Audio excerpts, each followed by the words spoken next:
Sir మాకు ఒక link వచ్చింది, లింక్ నొక్కాము, మా అకౌంట్లో ఉన్న డబ్బులు పోయినాయి, ఇప్పుడు దాన్ని ఎట్లా రికవరీ చేసుకోవాలి అని చెప్పి అడిగారండి.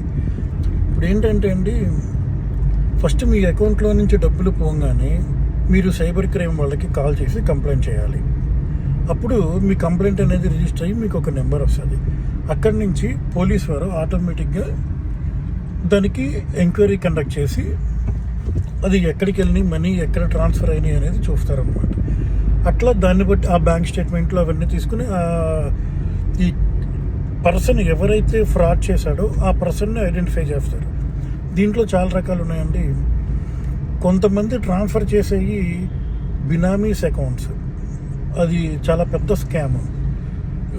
షార్ట్ వీడియోలో చెప్పడానికి కూడా కుదరదు, బట్ బ్రీఫ్గా చెప్తాను.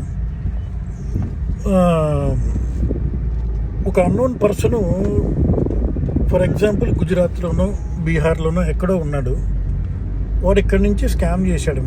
మీది సమ్ ఆర్టీఐ కింద చలానా ఉంది, మీ బ్యాంకులో మీది ఏటీఎం కార్డు ఎక్స్పైర్ అయిపోయింది, ఇది నొక్కండి, ఇట్లాంటి కొన్ని అన్నెసరీ మెసేజెస్ క్లిక్ చేయడం వల్ల ప్రాబ్లం వస్తుంది.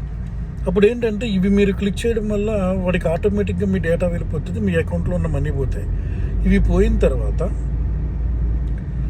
వాడు ఒక అకౌంట్కి ట్రాన్స్ఫర్ చేస్తాడు.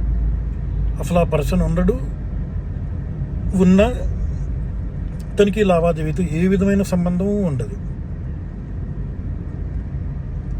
వాడు అక్కడి నుంచి మీ మనీని క్రిప్టోలోకి కన్వర్ట్ చేస్తున్నారు.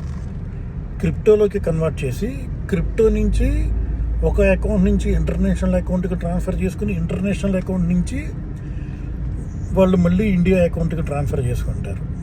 ఇట్లాంటి సిచ్యువేషన్లో పోలీసులకు కూడా పట్టుకోవడం అనేది చాలా పెద్ద టాస్క్ అయిపోతుందండి. సో ఎనీవే ఏ విధమైన లింక్స్ మీద క్లిక్ చేయొద్దు.